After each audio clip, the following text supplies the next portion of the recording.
What to share this morning? We have all been going for the last 2, 3 years, and some before that, through a lot of trauma, chaos, and upset. We'll just call it the pandemic, a major pandemic, not just in one life, but around the globe, in many lives.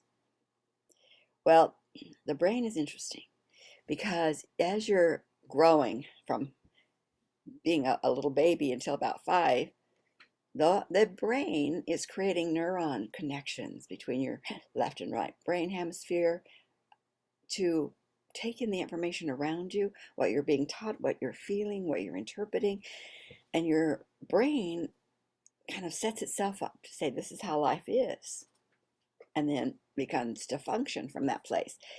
If you are in any kind of situation of trauma, stress, or perceived trauma and stress, those neurons go disconnect,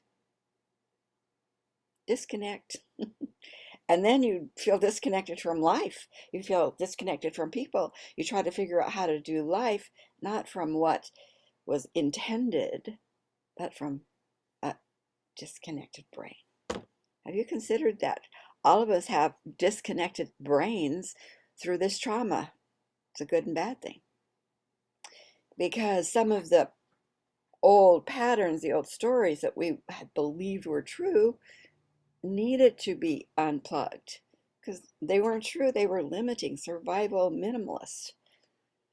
But it gives us the opportunity to reconnect our brain through neuroplasticity and the principles of what we're learning about the brain to program our brain according to the stories we choose so that those stories can become a foundation from which our life emerges.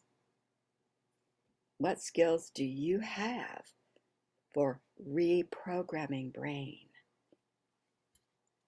I know lots, and I'm sure you can find some. Reprogram the brain because it has been pruned.